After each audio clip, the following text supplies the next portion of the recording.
আসন্ন ত্রয়োদশ জাতীয় সংসদ নির্বাচনকে সামনে রেখে কুড়িগ্রামের চিলমারী উপজেলার দুর্গম চরাঞ্চলে বাংলাদেশ সেনাবাহিনীর বিশেষ মহড়া অনুষ্ঠিত হয়েছে।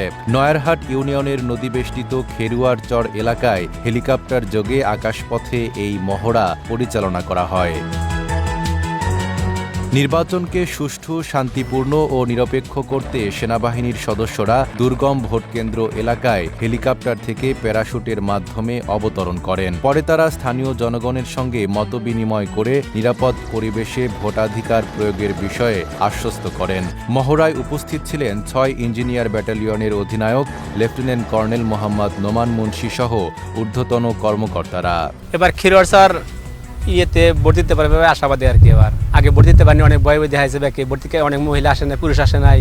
এবার কি সেনাবাহিনী থাকবে, এবার কি ভোট দিতে পারবো আমরা আর কি, এই আশায় আমরা করছি। এবার ভোট দিতে পারবো, সেনাবাহিনী থাকবে, ভোট দিয়ে আমরা আগে ফাঁকে চলে আসবো। ভোট দিয়ে আগে ভোট দিছি সমস্যা, আমরা সমস্যা পাইছি। এখন আল্লাহ করলে এখন এখানে আমরা বিমান কোনদিন দেখি নাই, কে হেলিকপ্টার আমরা বিমান দেখলাম। আমরা এখন মনে করেন যখন আর্মি আইছে আমরা ভোটটা সুস্থভাবে দিয়ে আমরা সুস্থভাবে বাড়াই আসুন।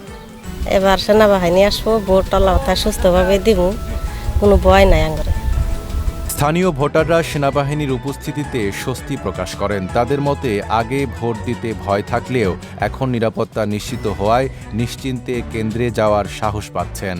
আর মনোবল হতে হয় দৃঢ়। জেরুজালেম ২৫ বছরের পথ চলায় নিরাপদে রাখার প্রত্যয়ে। এদিকে সেনাবাহিনী জানিয়েছে নির্বাচন ঘিরে যে কোনো অনাকাঙ্ক্ষিত পরিস্থিতি মোকাবেলায় তারা প্রস্তুত এবং দুর্গম চরাঞ্চলে ভোটারদের নিরাপত্তায় সক্রিয় থাকবে।